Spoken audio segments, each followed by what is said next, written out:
አንተ አትደግፍም የፋኖን ትግል ልደቱ? አይደለማ የትጥቅ ትግልን አይደለም የምደግፈው እኔ ሲገሏቸው ቤታቸው ሲሄዱ እንዴት አልወጣኝም። እሱን ቅድም ክሊር አድርጌልሃለሁ እኮ መደገፍ ነው። ይሄ የሰብአዊ መብት ትግል ስለሆነ በጠመንጃ ትግልን መደገፍ አይደለም ልደቱ። እኔ አሁን የፋኖ ትግልን አባል ሆኜ ወይም ገንዘብ አዋጥቼ ወይም ሀሳብ እያዋጣሁ ልደግፍ አልችልም። እንደዛ ለምን ትፈጥራለህ? እኔ እየተዋጋው ነው እኮ ከዚህ መንግስት ጋር ልደቱ እኮ አሁንም ሻቢያ ሲመጣ በአንድ ግንባር ዋጋለሁ ነው ጥያቄው። ይሄ መንግስት ለማስወገድ እኮ እየተዋጋን ነው እኮ አሁን እኛ። ስለዚህ ዋጋለሁ ነው እያልክ ያለው። ይሄ ከሆነ አቋምህን ለማወቅ ነው እኮ የምጠይቅህ። ኦልሬዲ እየተዋጋን ነው እኮ ልደቱ አሁን። ኦ ማይ ጋድ ይልቃል የመጀመሪያው አይደለም። በተለየ ሁኔታ በእኔ ላይ እንዲህ አይነት ትችት ሲያቀርብ ትችት ማቅረብ መብቱ ነው። ትችት ፈርቼ አላውቅም። ትችትን ለመጠናከር አንድ ጥሩ እድል ይፈጥራል ብዬ ነው የማምነው። ችግር የለብኝም በዛ ረገድ። ህይወቴን ሙሉ በመተቸት ነው ያሳለፍኩት። ግን ምክንያቱም በማላውቀው ሁኔታ በየሚዲያው አንከር ሚዲያ ላይ፣ ሮሃ ሚዲያ ላይ፣ አንተም ሚዲያ ላይ አሁን አንዳንዴ ሲያስፈልግ በሽሙጥ መልክ ስሜን ሳይጠራ፣ አንዳንዴ ሲፈልግ ስሜን ጠርቶ ተገቢ ያልሆኑ ቃላቶችን በመጠቀም ይልቃል ሮሃ ሚዲያ ላይ ከመዓዛ መሐመድ ጋር ባደረገው ቃለ መጠይቅ ልደቱ የሚባል ሰው ውጭ ሀገር መጥቶ ለመታከም እንኳ ፍቃድ የተከለከለ ሰው ሰላማዊ ትግል ኢትዮጵያ ውስጥ በአሁኑ ወቅት ይሰራል እያለ ይመጻደቃል ነው ያለ። ጤና ይስጥልን፣ እንዴት አላችሁ? ውድ ቤተሰቦቻችን ዘኢትዮጵያ ቻናላችንን እየተከታተላችሁ ነው። አማሃ ደገፋ ነኝ። በወቅታዊ ርዕሰ ጉዳያችን ተመልሰናል። በዛሬው የወቅታዊ ፕሮግራማችን የአቶ ልደቱ አያሌው እና የኢንጂነር ይልቃል ጌትነት ሰሞናዊ ውዝግብን እናነሳለን። ሁለቱ ሰዎች ከሰሞኑ የሚለያዩባቸው ሀሳቦች፣ የሚለያዩባቸው አካሄዶች እንዳሉ በስፋት እያስተዋልን ነው። ቃላት መወራወር ደረጃ ደርሷል። እንዲህ ተብያለሁ መባባል ደረጃ ደርሷል። ምን ይነግረናል አሁን ስላለው የኢትዮጵያ ፖለቲካ?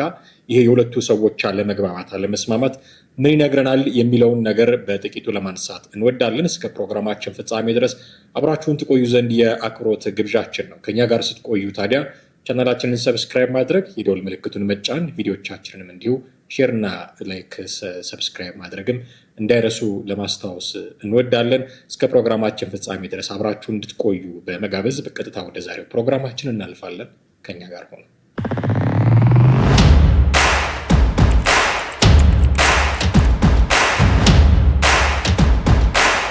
እንግዲህ የሁለቱን የኢንጂነር ይልቃል ጌትነትና የአቶ ልደቱ አያሌውን ጉዳይ ስናነሳ ወደ እናንተ የምናደርሳቸው በርካታ ማሳያ የሚሆኑ ቪዲዮዎች አሉ። በየመሃሉ ደግሞ የእኛን ምልከታም እያጋራናችሁ ነው ቆይታ የምናደርገው። ምንድን ነው እያሉ ያሉት? ለምሳሌ አሁን በተለያዩ ሚዲያዎች እየተተቸው ነው። ኦኬ ትችት እንቀበላለሁ፣ ግን እየተሰደብኩም እየተዘለፍኩም በአሽሞር እየተነገረኝም ጭምር ነው የሚል አመለካከት አላቸው አቶ ልደቱ አያሌው። ይህንን ያሉበትን እስኪ የተናገሩትን ነገር ጥቂት ሰምተን እንመለስና ወደ ሌሎች ጉዳያችን እናልፋለን። ይልቃል የመጀመሪያው አይደለም። በተለየ ሁኔታ በእኔ ላይ እንዲህ አይነት ትችት ሲያቀርብ ትችት ማቅረብ መብቱ ነው። ትችት ፈርቼ አላውቅም። ትችትን ለመጠናከር አንድ ጥሩ እድል ይፈጥራል ብዬ ነው የማምነው። ችግር የለብኝም በዛ ረገድ። ህይወቴን ሙሉ በመተቸት ነው ያሳለፍኩት። ግን ምክንያቱም በማላውቀው ሁኔታ በየሚዲያው አንከር ሚዲያ ላይ፣ ሮሃ ሚዲያ ላይ፣ አንተም ሚዲያ ላይ አሁን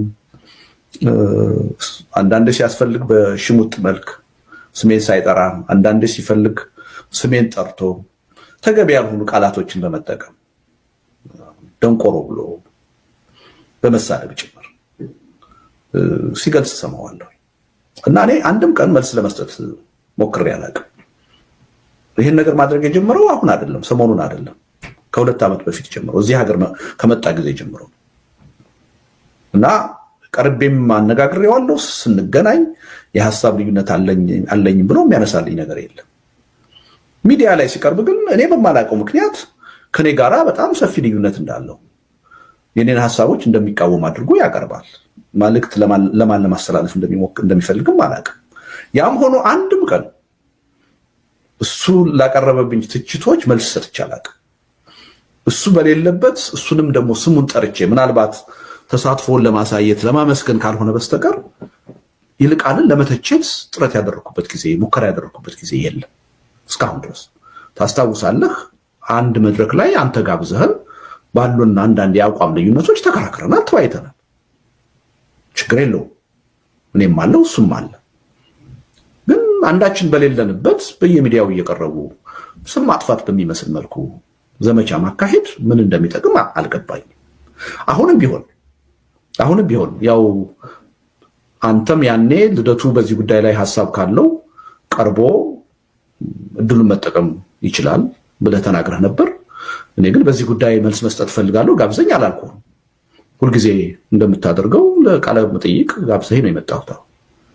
ኢንተረስቱ የለኝም ማለት ነው።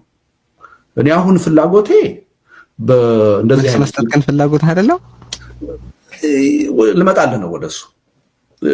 ከይልቃል ጋር ተገቢ ባልሆነ ተገቢ ነው ብዬ ባምን ክሊር የሆነ የአስተሳሰብ ልዩነት ነው ብዬ ባምን መልስ መስጠት ይኖርብኛል። የሚያቀርባቸው ሐሳቦች በዛ ደረጃ የሚታዩ መስሎ አልታዩኝም። ለኔ ለአንተ ሊታዩ ይችላሉ፣ ለኔ ግን አልታዩኝም። ምክንያት ፈልጎ ቅራኔን ማስፋትና እኔን መተቸት ነው ማየው። ምክንያቱም የሚጨበጡ አይደሉም፣ ከራሱ አስተሳሰቦችም ጋር የሚጋጩ ናቸው እኔን ለመተቸት ብሎ የሚያነሳቸው አስተሳሰቦች። ስለዚህ የኔ መልስ አስፈላጊ ነው የሚል እምነት የለኝም። አድማጭ ራሱ ህሊና አለው። ራሱ አድማጭ መገመት ይችላል፣ መታዘብ ይችላል ብዬ ነው የማልፈው። እንግዲህ እንደሰማችኋቸው አቶ ልደቱ አያሌው እየተቸኝ ነው እየሰደበኝ ነው የሚል ነገር አንስተዋል። ኦኬ እየተቸኝ መሆኑን ችግር የለብኝም፣ ስተች ነው እዚህ የደረስኩት፣ ትችትን ማስተናግድ ሰው ነኝ ነው የሚሉት። ግን እየሰደበኝ ነው የሚያነሳቸው ሀሳቦች በራሳቸው መልስ የሚፈልጉ ሳይሆኑ እኔን ለመተቸት ብሎ የሚያቀርባቸው ናቸው። አድማጭ ራሱ ይህንን መገመት ይችላል የሚል አቤቱታ መሰል ነገር ነው ያቀረቡት አቶ ልደቱ አያሌው። እንዲህ የሚነጋገሩ አይመስለንም ነበር አይደል? ከዚህ በፊት ሁለቱ ሰዎች ከነበራቸው ቅርበት ከቅርበታቸው ብቻ ሳይሆን ከነበራቸው አስተሳሰብ ጭምር እንዲህ የሚለያዩ ሰዎች አይመስለንም ነበር እና በዚህ ደረጃ ውስጥ ገብተዋል። ግን ምንድነው እዚህ ውስጥ የከተታቸው የሚል ነገር ግን ማንሳት ያስፈልገናል ብዬ አስባለሁ። ምንድነው እዚህ ውስጥ የከተታቸው? የአቋም መለያየት ውስጥ የከተታቸው አንድ አይነት አቋም የነበራቸው ሰዎች ስለነበሩ ምንድነው እንዲህ አይነት ነገር ውስጥ በቃላት መሻኮት ደረጃ ውስጥ ያስገባቸው ነገር ምንድነው ብሎ ጥቂት መፈተሽ ግን ተገቢ ነው ብዬ አስባለሁ። ምክንያቱም አንድ አይነት የሆነ አቋም ላይሆን ይችላል፣ ግን ብዙ የማይራራቅ ተመሳሳይ ሀሳብ የነበራቸው ዛት እኮ ኢዴፓና ማን ነው አብሮነት ነው ምናምን የሚል አንድነት ነው እንደዛ ብቻ አብሮነት ወይ ደግሞ አብርሆት እንደዚህ የሚል ጥምረት ፈጥረው ነበር እኮ ሀገር ውስጥ እያሉ ታስታውሱ እንደሆነ። ከዛ በኋላ ነው ሁለቱም ወደ ውጭ ወጥተው አሁን ያሉበት ደረጃ ላይ ደረሱት። እንደዛ ህብረት ለመፍጠር የሚያስችል ቅርርብ የነበራቸው መቼም በአይዲዮሎጂ ተለያይተው በአካሄድ ተለያይተው ህብረት ሊፈጥሩ አይችሉም አይደለም። ስለዚህ ኦልሞስት ተመሳሳይ ልንል የምንችለው አረዳድ ነበራቸው። እንደው ሌላው ሁሉ ቢቀር ሁለቱም የዜግነት ፖለቲካን የሚያቀነቅኑ የኢትዮጵያዊ ብሔርተኝነትን የሚያቀነቅኑ ነበሩ። ስለዚህ ተመሳሳይ ይነስም ይብዛም ምናልባት አቋሞቻቸውን የሚገልጹበት መንገድ ሊለያይ ይችላል። ከዛ ደግሞ የየራሳቸው እጥፋቶች ሊኖሯቸው ይችላሉ። ራሱ የዜግነት ፖለቲካን የሚያዩበት መንገድ አቶ ልደቱ ሲያዩት እና ነገርየውን ኢንጂነር ይልቃል ሲያዩት የየራሳቸው የሚለያዩባቸው ነገሮች ሊኖሩ ይችላሉ። በጣም ዲቴል ናቸው እነዚህ ነገሮች። በጣም ውስጥ ገብተን እንደዚህ ብሏል እኮ ልደቱ አያሌው፣ የለም ኢንጂነር ይልቃል እንደዚህ ነው ያለው እያልን ልንለያይ በሚያስፈልግ መጠን ከገባን ካልሆነ በስተቀር እንደው ላዩን ስናየው ተመሳሳይ አቋም ላይ የነበሩ ሰዎች ናቸው። ይሄ የአደባባይ ሀቅ ነበረ። ምንድን ነው እዚህ ውስጥ ያስገባቸው? አሁን ኢንጂነር ይልቃል ጌትነትም ራሱ አቶ ልደቱ አያሌውም ከሌሎች በሀሳብ ከሚቃረኗቸው ሰዎች ጋር እንዲህ የተሰዳደቡ አያወሩም። ኦኬ ስድብ ያሉት አቶ ማናቸው አቶ ልደቱ አያሌው ተሰድብ ያለው ነው የሚሉት። ያኛው ስለ ስድብ ብዙ አላወሩም። ተሰዳድበዋል አልተሰዳደቡም የሚለውን እኛ ጃጅ ልናደርግ አንችልም። ግን ጠጠረ ቃላትን መጠቀም ጀምረዋል። አቶ ልደቱ አያሌው ሲናገሩ እንደሰማችሁት ምናልባትም በኋላ ስጋብዛችሁ ብትሰሟቸው ቃሎች ይኖራሉ። ይመጻደቃል ተብያለሁ፣ ድንቁርና ነው እንዲህ አይነት ነገር ተብለናል። ይህንን ሀሳብ የሰላማዊ መንገድን የምናራምድ ሰዎች፣ ብሔር ፖለቲካ አያስፈልግም የምንል ሰዎች ይሄ ድንቁርና ነው ተብለናል። አቶ ልደቱ አያሌው ገና ለሕክምና እንኳን ወደ ውጭ እንዲወጣ የማይፈቀድለት ሀገር ውስጥ ሰላማዊ ትግል ለማድረግ የሚፈልግ ተመጻዳቂ ነው፣ እንደዚህ እያለ ይመጻደቃል ተብያለሁ የሚል ነገር ሲያነሱ ሰምተናቸዋል። ስለዚህ እንዲህ አይነት ቃላቶችን መጠቃቀም ደረጃ የደረሱት ለምንድን ነው? አንድ ሀሳባቸው እንደዚህ የተከፈለው ስለምንድን ነው? አንድ አይነት እንቅስቃሴ ውስጥ የነበሩ ሰዎች ምንድነው ሀሳባቸውን እንዲከፈለው? ምንድነው ሰበቡ? ምክንያቱ ምንድን ነው የሚለውን ነገር መፈተሽ የሚያስፈልግ ይመስለኛል። በሁለቱ ሰዎች መካከል የገቡ ምክንያቶች አሉ። እኔ አሁን ሰዎቹ በእከሌ ገብቷል ስንል ሆን ብለው አስበውበት እነዛ ሰዎች ሁለቱን ለመለየት ገብተዋል እያልኩኝ አይደለም፣ ግን ምክንያት ሆነዋል። የልደቱ አያሌውንና የኢንጂነር ይልቃል ጌትነትን መንገድ ለመለየት ምክንያት ሆነው የተቀመጡ ሰዎች አሉ። ምክንያት ሆነው የነዛ ሰዎች ምክንያትነት የሁለቱን ሰዎች ልብ ያሻከረው ይመስለኛል። አንደኛ። ሁለተኛ ደግሞ በግልጽ የሚታዩ የአቋም ልዩነቶች አሁን ተፈጥረዋል። እንደ ድሮ አይደለም፣ የአቋም ልዩነቶች ተፈጥረዋል። ይህንን የአቋም ልዩነቶቻቸውን ግን ለማጥበብም ይሁን አይ የራሴ አቋም ነው ብለው ለመለያየትም በሚያስችል ደረጃ ግን አይደለም ሲከራከሩ የነበሩት ሀሳቦቻቸውን ሲሉ። አንድ ሁለት ፕሮግራሞች ላይ በጣም ክርክር ሲያደርጉ ነበረ። በተለይም ከኤርትራ ጎን እሰለፋለሁ አልሰለፍም በሚል ሰላማዊ ትግል እንደዚህ በሚሉ መግቢያችን ላይ ቀንጨብ አድርገን እንዳሰማናችሁ እንዲህ አይነት የጦፈ ክርክሮችን አድርጓል። ከዛ በኋላ ግን ሀሳቦቻቸው እራሱ መለያየት ሲጀምሩ አሁን ቀደም አቶ ልደቱ ሲሉ በነበረው ደረጃ የተዘለፍኩ ነው የተሰደብኩ ነው የሚል መንፈስ ባለው ደረጃ የሚገላለጹ ሆኖ ተገኝተዋል። ለምን ይሄ ሆነ? ምንድነው ምክንያቱ ስንል ቅድም እንደጠቀስኩት ሰበብ ሆኖ የተቀመጡ ሰዎች አሉ። እነማን ናቸው እነዚህ ሰዎች? የሚቀጥለውን ቪዲዮ ስንሰማ ምናልባት ግልጽ እየሆነልን ይመጣል ብዬ አስባለሁ። ቀጣዩን የአቶ ልደቱ አያሌውን ሀሳብ ጥቂት ሰምተን እንመለስና አንዳንድ ነገሮች እናነሳለን። አብራችሁን ቆዩ። ይልቃል ሮሃ ሚዲያ ላይ ከመዓዛ መሐመድ ጋር ባደረገው ቃለ መጠይቅ ልደቱ የሚባል ሰው ውጭ ሀገር መጥቶ ለመታከም እንኳ ፍቃድ የተከለከለ ሰው ሰላማዊ ትግል ኢትዮጵያ ውስጥ በአሁኑ ወቅት ይሰራል እያለ ይመጻደቃል ነው ያለ። ዘመነን ስንጋብዘው እሺ ስላለ ይልቃልን ሳናቀርብ የቀርን ነው። ለዛ ነው ዘመነ ባይቀርብ ኖሮ ግን ይልቃልን ነበር የምናቀርበው። እሺ ይበልም አይበልም ላይልም ይችላል። ምክንያቱም ከዛ በፊት ጋብዘነው ይሻላልም ከዛም በኋላ ይሻላል። ግን ለማሳጣት ተጠቅሞበታል። ይህን ጉዳይ አዚፍ በእኔና በሱ መካከል የተለየ ቅራኔ እንዳለ እኔ ለሱ መድረክ መፍጠር እንደማልፈልግ አድርጎ ለህብረተሰቡ ትክክለኛ ያልሆነ መረጃ ለማስተላለፍ ሞክሯል ነው የኔ ነጥብ። ይሄ በህብረተሰቡ አይምሮ ውስጥ የሚፈጥረው ነገር አለ። እንግዲህ እንደሰማችሁት በመሃል አቶ ልደቱ አያሌው የተናገሩት ነገር አለ።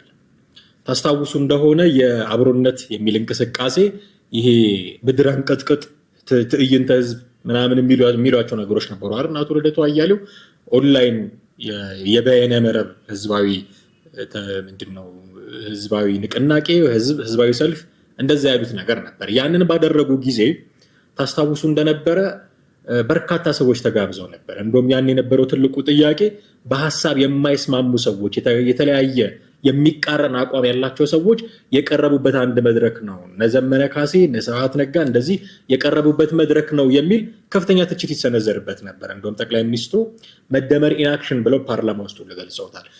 በአፋቸው መደመርን ይቃወማሉ፣ ግን ሀሳባቸው የማይገጥም ሰዎች አንድ ላይ ተደምረው የቀረቡበት ነው መደመር ኢንአክሽን ነው ብለው እንደውም አድቫንቴጅ ለመውሰድ ሲሞክሩ ሰምተናቸዋል።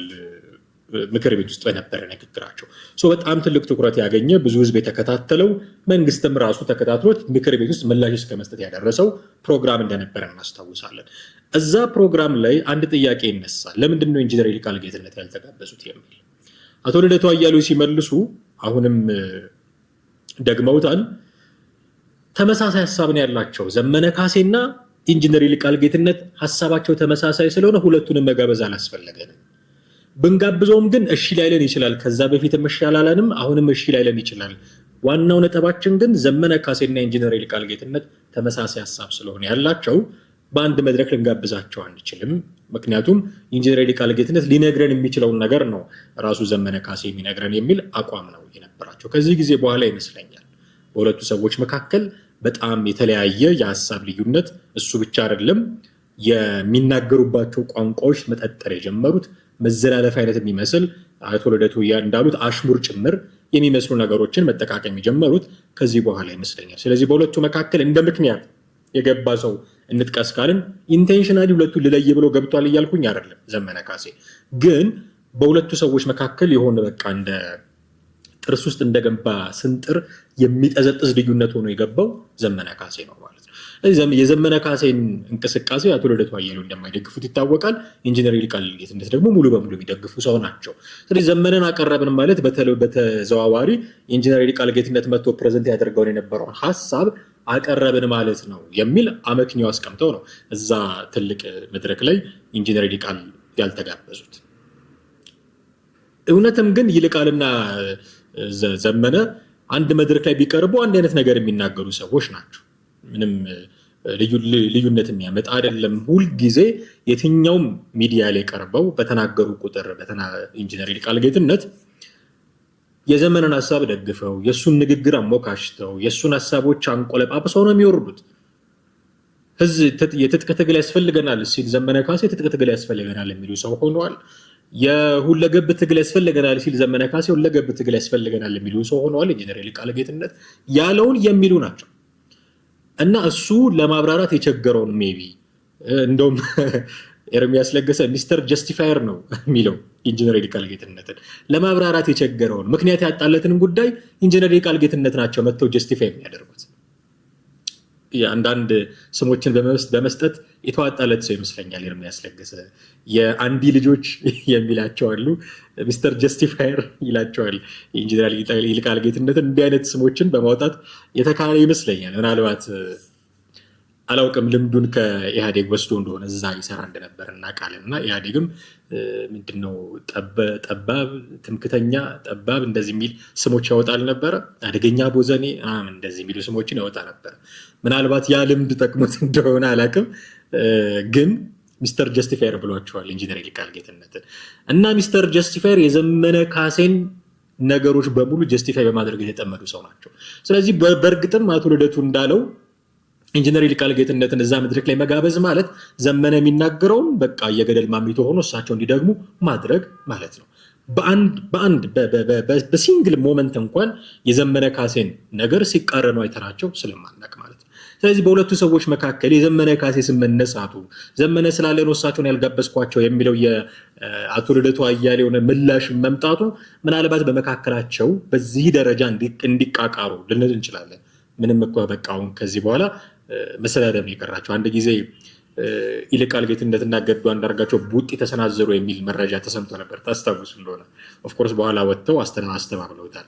እና ፊት ለፊት ቢገናኙ እነዚህ ሰዎች እንደ ድሮ የደመቀ ክርክር ከማድረግ ይልቅ አሁን ባለው የቃላት አጠቃቀማቸው ሊቧቀሱ ሁሉ የሚችሉበት ደረጃ ነው የደረሱት።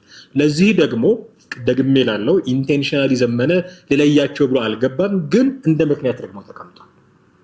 በራሳቸው አንደበት የሚጠሩት አቶ ልደቱ አያሌው በሀሳብ ደረጃም ግን የሚለያዩባቸዋል። አሁን በሰው ዘመነ ካሴ ብለን ለመለያየት ምክንያት ሆኗቸዋል፣ የሱ ስም በመሀል ተነስቷል የሚለውን ነገር አነሳን እንጂ በሀሳብ ደግሞ ራሱ የሚለያዩባቸው ሀሳቦች አሏቸው። በስነስርዓት የሚለያዩባቸው ሀሳቦች አሏቸው። በሰላማዊ ትግል እና የብሔር ፖለቲካ በዚህ ረገድ በደንብ ገንግነው የወጡ ናቸው። ሁለቱንም እናነሳቸዋለን። በሀሳብ ደረጃ የሚለያዩባቸውን ነገሮች ስናነሳ የመጀመሪያው የሰላማዊ ትግል ልዩነት ነው። አንዱ የሰላማዊ ትግል ይፈልጋል፣ ሌላኛው የሰላማዊ ትግል አይፈልግም። በዚህ ደረጃ የአቶ ልደቱ አያሌው አቋም ምንድን ነው? የኢንጂነር ይልቃል አቋምስ ምንድን ነው የሚለውን እስቲ ከአቶ ልደቱ አያሌው ንግግር ተነስተን በዛ ዙሪያ ለማብራራት ጥቂት እንሞክራለን። የአቶ ልደቱ አያሌውን ሀሳብ ጥቂት ሰምተን እንመልሳለን። አንደኛ ሰላማዊ ትግልና ትጥቅ ትግል የሚባል ዳይኮቶሚ በዓለምም በኢትዮጵያም እኔ ጀማሪ ልሆን አልችልም። ትናንት የነበረ ነው፣ ዛሬም ያለ ነው፣ ምናልባት ወደፊትም የሚኖር ነው። ኢትዮጵያ ውስጥ በተለይ በሰላማዊ ትግል ነው የሚያዋጣው ወይስ በትጥቅ ትግል ነው የሚል ዳይኮቶሚ እኔ አይደለም የፈጠርኩት፣ ነባራዊ ሁኔታው ነው የፈጠረው። ስለዚህ ልደቱ ፈጠረው የሚባል ዳይኮቶሚ የለም። ተገቢ ክስ አይደለም። ክሱ እሱ አይደለም። ይቅርታ ልደቱ፣ በኢትዮጵያ ውስጥ በአማራ ክልል ያሉ የትጥቅ ትግል የሚያከናውኑ ኃይላት የሰላማዊ እምቢተኝነት የህዝባዊ እምቢተኝነትን የትግል ስልት አስቀድመውኑ እንዲደረግ የጠሩት ሆኖ ሳለ ሳይቀበሉት እንደቆዩ አሁን በአዲስ መልክ እንደተቀበሉት አድርጎ በዛ አካባቢ ባለ የትግል ሂደት ውስጥ ሁለት ጎራ እንዳለ አድርጎ ማቅረብ ስህተት ነው የሚል ነው። ለግልጽነት ብዬ ነው። ይቅርታ። ሌላውን ሁሉ ተወውና ሁለት ነገር ብቻ ላቅርብ። አንደኛ ኢህአፓና ሌሎች ድርጅቶች ጦርነት ይቁም ብለው ሰላማዊ ሰልፍ ጠርተው ነበር ከዓመት በፊት። ቀላል የማይባል ኃይል ነው በትጥቅ ትግል የሚያምንና የትጥቅ ትግል ኃይሉ ደጋፊ የሆነው አካል ያወገዛቸው። ሰላማዊ ትግልን አሟጠን ሞክረነዋል። እኛ ጥረት አድርገን በሰላማዊ ትግል ለውጥ እንደማይመጣ ስላወቅን ነው ወደ ትጥቅ ትግል ይሄድ ነው። ሰላማዊ ትግል ይሰራል እያላችሁ ህዝቡን አታወናብዱት፣ የእኛን ትግል ለማደብዘዝ ነው ይሄን የምታደርጉት የሚል ሰፊ ትችት ነው ሲቀርብ የነበረው። ይሄ ልደቱ የፈጠረው አይደለም። ልጨርስ። በማን የቀረበው? በብዙ የፋኖ ደጋፊዎች ሚዲያዎች ሳይቀር አቋቁሞ የሚሰሩ ይቀርብ የነበረው ይሄ ነው። ቆይተው ርቀህ መሄድ የለብህም። ይልቃል ሮሃ ሚዲያ ላይ ከመዓዛ መሐመድ ጋር ባደረገው ቃለ መጠይቅ ልደቱ የሚባል ሰው ውጭ ሀገር መጥቶ ለመታከም እንኳ ፍቃድ የተከለከለ ሰው ሰላማዊ ትግል ኢትዮጵያ ውስጥ በአሁኑ ወቅት ይሰራል እያለ ይመጻደቃል ነው ያለ። ራሱ ይቃወመው የነበረ አቋም ነው ይሄ። ሰላማዊ ትግል ከዚህ በኋላ አይሰራም ብሎ እኔን ተችቶኛል። ይመጻደቃል ሰላማዊ ትግል ይሰራል እያለ ብሎኛል። የፋኖን እንቅስቃሴ የሚደግፉ እና አንከር ሚዲያ ውሰድ በቀረብኩ ቁጥር እኔ ክርክር ነው የነበረው። ሰላማዊ ትግል አይሰራም ይሰራል የሚል ክርክር በየመድረኩ ስናደርግ ነው የነበረው።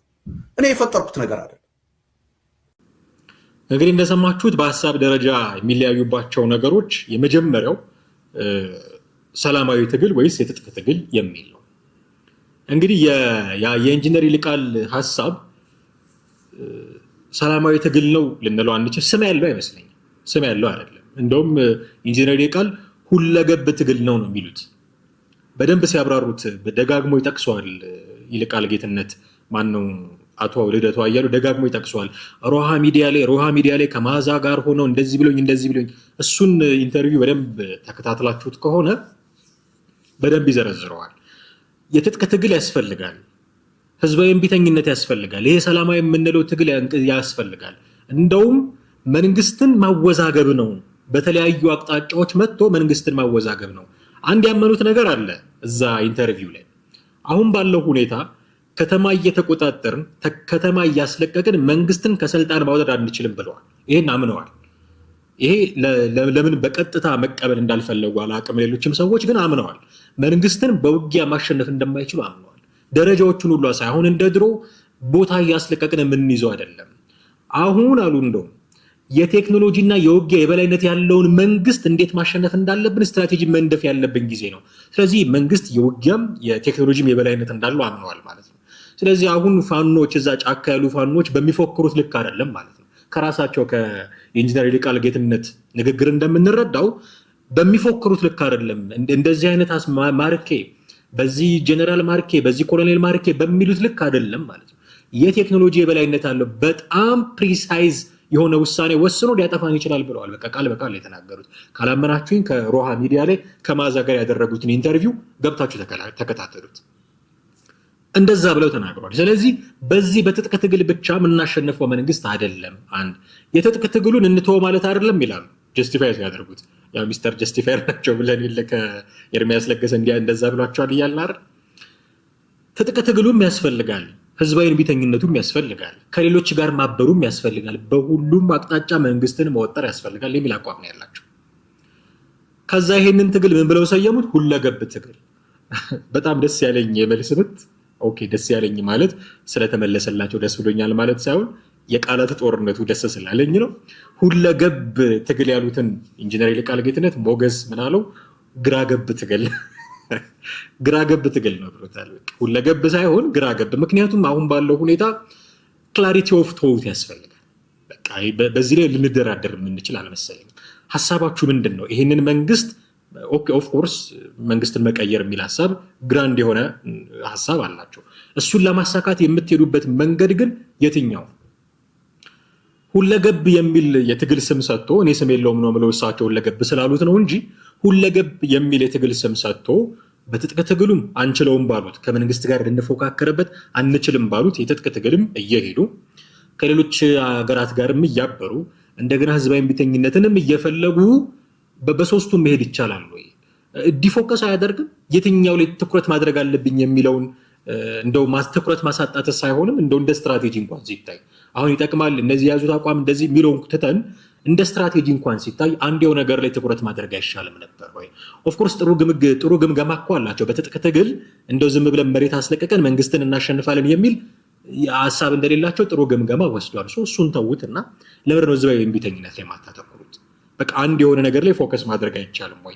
እሳቸው ግን ሁሉንም ጠቅልሎ በመያዝ ሁለገብ ትግል የሚል ሞገስ ግራገብ ትግል ያለው ልደቱ አያሌው ደግሞ ከድሮም ጀምሮ ሰላማዊ ትግል ጥያቄ አለኝ።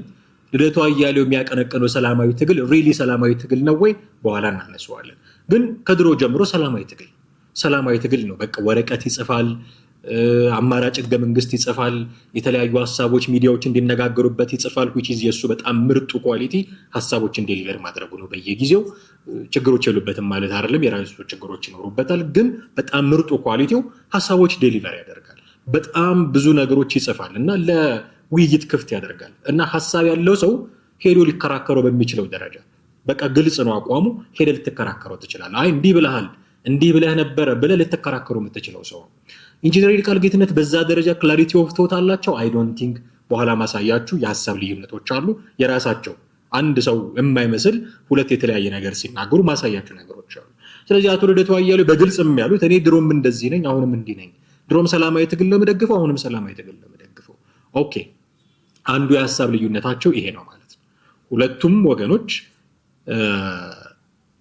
በሰላማዊ ትግል ያምኑ ነበረ። አሁን ግን አንደኛው ሰላማዊ ትግል ሳይሆን ሁለገብ የሚባል የትግል ስም ይዞ መጥቷል። እኔ ስም የለውም አሁንም እንደምለው፣ ሞገስ እንደሚለው ግራ ገብ ነው የሚለው፣ እሳቸው ሁለገብ ብለውታል እንደ ሙዳቸው። አቶ ልደቱ አያሌው ደግሞ ሰላማዊ ትግል የሚሉ ሰው ናቸው። ሌላኛው ልዩነታቸው ምንድን ነው? የብሔር ፖለቲካ ላይም እንዲሁ ተመሳሳይ ልዩነት አላቸው። እስቲ መንደርደሪያ እንዲሆንን አሁንም የአቶ ልደቱን አያሌውን ሀሳብ ይገልጽልናል የሁለቱንም ሀሳብ በሚል ጥቂት እናነሳና ደግሞ እንመለሳለን። እስክንድር የምንታገለው ሚዲያ ላይ ቀርቦ ማለት ነው፣ የውጭ ሚዲያ ላይ ቀርቦ አንዱ የምንታገለው የብሔር ፖለቲካ ወይም ደግሞ የብሔር ፌዴራሊዝሙን እንዲቀየር ነው የምንታገለው ብሎ ተናገረ። ይህን ተቃውሞ ነው የተናገረው። ያን ነው እኔ አሁን እየተቸውልህ ያለው ለአንተ። እኔ ከአሁን በፊት እኮ አልተቸውም፣ አሁን ነው እያነሳሁት ያለው። ያ ትችቴ ግን አንተ ጋር ላደረጋችሁት ውይይት አይደለም። አንተ ጋር ያደረጋችሁት ውይይት ኮንቴክስቱ አውዱ ሌላ ነው የነበረው። ስለ ቅድመ ሁኔታ ነው ስታወራ የነበረው። ያን እኔም አልደግፍም። ነገር ግን እስክንድር ጋር ብዙ ልዩነት አለኝ። የብሔር ፖለቲካን ህገ መንግስታዊ መሆኑን እታገላለሁ ማለቱ የሚደገፍ ሀሳብ ነው ብዬ ነው የምወስደው። ኤትኒክ ፌዴራሊዝምን ከተዉ እንነጋገራለን ከነሱ ጋር ነው ያለው። እኔ የሰማሁትኝ መልሰህ መዓዛ ጋር ሄደህ ማየት ትችላለህ። እስክንድር ያለውን ነው የምነግርህ። እስክንድር እንደዛ ሲል ለዛ ነው ይልቃል መልስ የሰጠው ልልህ ነው። እንደሱ ከተባለ በኋላ ከሌሎች ኃይሎች ጋር አብሮ መስራት እንዴት ይቻላል? በኢትዮጵያ ውስጥ ራስህን በመስታወት እያየህ ማውራት ነው የሚል ነው። እኔ አሁን የነገርኩህ ያለው አስተያየቱ ነው። ሁለቱ ነገሮች የተለያዩ ናቸው። ይሄ ካልሆነ አልነጋገርም ብሎ ቅድመ ሁኔታ ማስቀመጥ ቅድም ተነጋግረን ጨርሰናል። ተገቢ አይደለም። ለድርድር በር መዝጋት ነው። ግን ደግሞ የብሔር ፖለቲካ ይቀየር ብዬ እታገላለሁ ማለትም ድንቁርና ብሎ ነው የገለጸው። ትክክል አይደለም። ስማ ቴዲ፣ እኔ ትናንትም በሰላማዊ ትግል ነው የማምነው፣ ዛሬም በሰላማዊ ትግል ነው የማምነው። ትናንትም ይሄ በስራ ላይ ያለ ህገ መንግስት ለአማራ ህዝብ ለኢትዮጵያ ህዝብ አይጠቅምም ብዬ ነው የማምነው። አሁንም ያን ነው የማምነው። ምንም የተለወጠ ሀሳብ የለኝም። ትናንትም በኢትዮጵያዊነት ፖለቲካ ነው የማምነው፣ ዛሬም በዛ ነው የማምነው። በእነዚህ ነገሮች ሁሉ የተለወጠ አቋም ይዞ የመጣው እሱ ነው። እሱ የተለየ አቋም ለምን ያዘ ብዬ ተችቼው አላውቅም። እኔ መብቱ ነው። እኔ ግን ሳልለወጥ ነው የሚተቸኝ። ይሄ ትናንት የነበረ አቋሜ ነው፣ አዲስ አቋሜ አይደለም። እንደሰማችሁት ከዚህም አንጻር የብሔር ፖለቲካን ማስመልክቶ ልዩነት አላቸው። ከዚህ በፊት የብሔር ፖለቲካን ይጠየፉ የነበሩ ሰው ናቸው ኢንጂነር ይልቃል ጌትነት። አቶ ልደቱ አያሌው ደግሞ ድሮም ሲጀምር የፖለቲካ ዘመኑን ሲጀምር አካባቢ ነበረ። አሁን እሱ ስህተት ነው ብሎ ራሴን አርሜያለሁ ብሎ እንደገና የብሔር ፖለቲካ ከኢትዮጵያ መወገድ አለበት ብሎ የሚያምን ሰው ሆኗል ማለት ነው።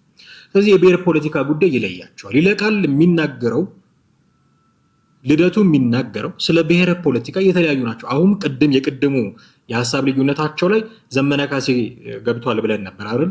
ራሱ ገብቷል ሳይሆን እነሱ ያስገብተውታል። አሁን ደግሞ በዚህኛው ደግሞ መጣያ መሰረት ያደረጉት እስክንድር ነጋ የተናገረውን ነገር ነው።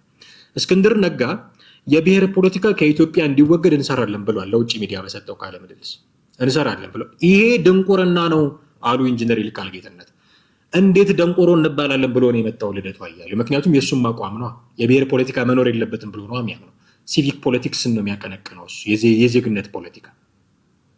ስለዚህ የብሔር ፖለቲካ ትልቁ መለያ ጉዳያቸው ነው ማለት ነው። ድሮም በሰላማዊ ትግል የማምን ነኝ፣ ድሮም በብሔር ፖለቲካ የብሔር ፖለቲካን የምቃወም ነኝ ይላል ማን ነው ልደቱ አያሌው።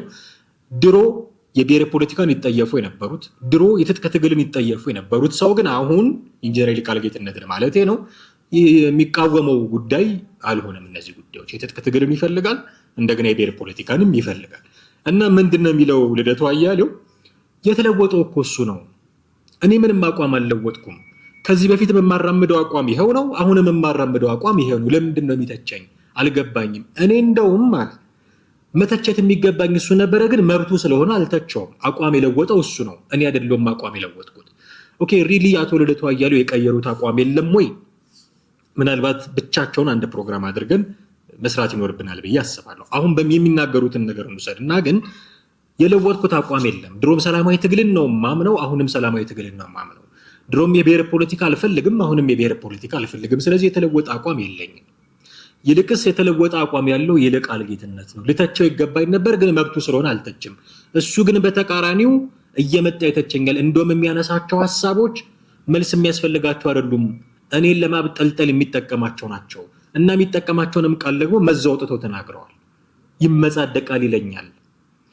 አንድ ነገር ተናግረው ነበር እንደውም በሰላማዊ ትግል 45 ቀን ምናምን እያሉ እንደ ፍርድ ቤት እንደ ሆስፒታል ቀጠሮ እያሉ ኢንጂነር ይልቃል ጌትነት ልደቱ አያሌውን ሲተች ነበር። እንደዚህ እያብጠለጠለኝ ነው በአሽሙር አንዳንዴ ስሜን እየጠራ አንዳንዴ ደግሞ ሳይጠራ እያብጠለጠለኝ ነው። ይሄ ለምን ይሆናል ነው። ራሱ አቋሙን እየለወጠ እኔ አቋሜን ሳልለውጥ ለምን እተቻለሁ ነው ትልቁ ያንገበገበው አቶ ልደቱ አያሌው። ኦኬ ልደቱ አያሌው እንደሚያምነው የኢንጂነር ይልቃል ጌትነት አቋሞች የተለዋወጡ ናቸው ወይ ሪል የሚለውን እንፈትሽ። በእርግጥም የተለዋወጡ ናቸው። ማሳያዎችን ማንሳት እንችላለን። ከዚህ ቀጥሎ ማሳያችሁ ቪዲዮዎች ለዚህ በጣም ማሳያ ናቸው ብዬ አስባለሁ። እስኪ የተወሰኑ ቪዲዮዎችን ኢንጂነር ይልቃል ጌትነት የት ነበር ሀሳባቸው?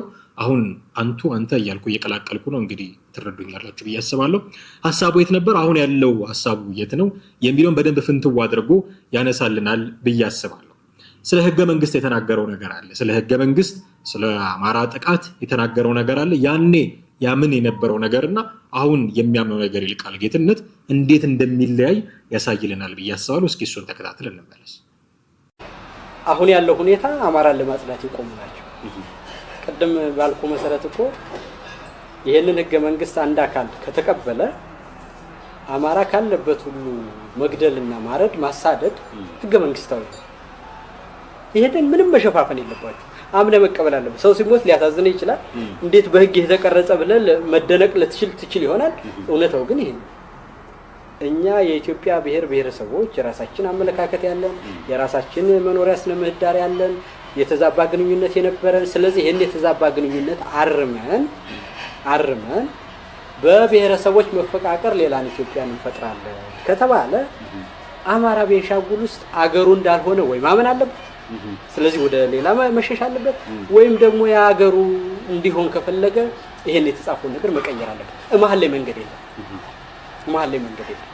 ስለሆነም ያሉት ተቋማት ሁሉ አማራን ለማጽዳት የቆሙ ናቸው። ምን መፍራት የተዛባ ግንኙነት ለማረም ማለት ምን ማለት ነው?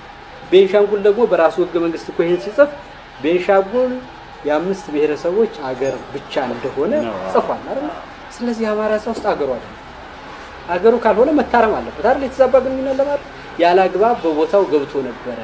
የቤንሻንጉልን ዕጣ ፈንታ ወስዶ የቤንሻንጉልን መሬት ወስዶ ስላልነገሩ ነው። ከዚህ በላይ ቢዘግቱ ማቃጠል ምን ብሎ ይንገር? በሰው ሀገር መጥቶ ባህሉን ቋንቋውን ጭኖብናል። ስለዚህ የተዛባ ግንኙነት ማረም ማለት ይሄን ማጽዳት ማለት። ከዚያ በኋላ ቤንሻንጉል የራሱ ሀገር ነው። እንግዲህ እንደሰማችሁት ይልቃል ጌትነት ከዚህ በፊት ህገ መንግስት ይወገድ የሚል አቋም የነበረው ሰው ነው። ምክንያቱም አማራን የሚጎዳ ነው፣ አማራ በማንነቱ የሚጠቃበት ህገ መንግስት ነው። ሌሎች በማንነታችን ተጠቅተናል ሲሉ በብሔር ፖለቲካ ውስጥ የተሰማሩ ሁሉም አካላት ጨቁኖናል የሚሉት አማራውን ነው። የኢትዮጵያ መልክ፣ የኢትዮጵያ ቋንቋ፣ የኢትዮጵያ ባህል አማራ ተደርጎ ተወስዷል፣ ጨቁኖናል። ይህንን ደግሞ ህገ መንግስታዊ ያደርገውታል። ስለዚህ መወገድ አለበት ይሄ ህገ መንግስት ብሎ የሚያምን የነበረ ሰው ነው። አሁንስ እኛ ብቻችንን ምን አገባን ስለ ህገ መንግስት መወገድ ብሎ እስክንድር ነጋን የሚተች ሰው ሆኗል። እራሱ ይልቃል ጌትነት ነው ሁለት አይነት አቋሞችን ሲያራምድ የነበረው። ከዚህ በፊት የሰራነውን ፕሮግራም ታስታውሳላችሁ። ለእስክንድር ነጋ የሰጠው መልስ ላይ ያነሳነው ነገር ይሄ አማራው ይጎዳበታል ብለው ያምኑ የነበሩትን ህገ መንግስት ነው ጠበቃ ሆኖውን ኢንጂነር ይልቃል የመጣው ጠበቃ ሆኖ ለዛ ህገ መንግስት። በፊት ግን ምን አለ እንደሰማችሁት ይሄ ህገ መንግስት አማራው የሚገደልበት ህገ መንግስት ነው፣ ህጋዊ ሆኗል፣ አማራ እንዲገደል ያስቻለ ህገ መንግስት ነው ብሎ ነበር የሚያምነው። አሁን ራሱን ጠበቃ ሆኖለታል ለዚህ ህገ መንግስት። ኦኬ ያኔ አማራው ይገደልበታል ብለ ያመንከው ህገ መንግስት አሁን ጠበቃው ከሆንክለት በመገደሉ ይቀጥል እያልክ ነው አማራው። አሁን ማቀሳሰር እኮ እንችላለን እንደዚህ ብለናል። በመገደሉ ይቀጥል እያልክ እኛ ብቻችንን የምንታገለው ለምንድን ነው ህገ መንግስቱን ብለህ ጀስቲፋይ ልታደርገው የምትሞክረው? አብሮት ያለው ማርሸት ፀሐይም ቢሆን ተመሳሳይ ማርሸት ፀሐይ እዚህ ፕሮግራም ላይ አብሮት ሲስማማ የነበረው ህገ መንግስቱ እንደማያስፈልግ እንዲህ አይነት አቋም የነበረው ሰው አሁን ጫካ ገብቶ የሚታገለው ግን ህገ መንግስቱን ለመቀየር አይደለም፣ መንግስትን ቀይሮ በዛው ህገ መንግስት ለማስተዳደር ስለዚህ በፊት የነበረው አቋም ኢንጂነር ይልቃል ጌትነት ሌላ ነው፣ አሁን ያለው አቋም ሌላ ነው። ስለዚህ ልደቱ አያሌው ልክ ነው፣ አቋሙ የሚለዋወጠው እሱ ነው። ለምን ቀየርክ ተብሎ ሊተችም ምክንያት ሊጠየቅም የሚገባው ይሄንን የማስረዳት በርደኑ ፕሩፍ ያለው እሱ ላይ ነው በሌላ አማርኛ። ኦኬ ሌላ ማሳያ እናምጣ። የኢንጂነር ይልቃል ጌትነት ሐሳብ የተቀየረበትን ሌላ ማሳያ በስለ ድርድር ያለው አቋም ማለት ነው። በድርድር ዙሪያ ያለው አቋም ይታወቃል አሁን ላይ ኢንጂነር ይልቃል ጌትነት። ከዚህ በፊት ግን ስለ ድርድር ምን አይነት አቋም ነበረው የሚለውን ጥቂት ሰምተን እንመለስ።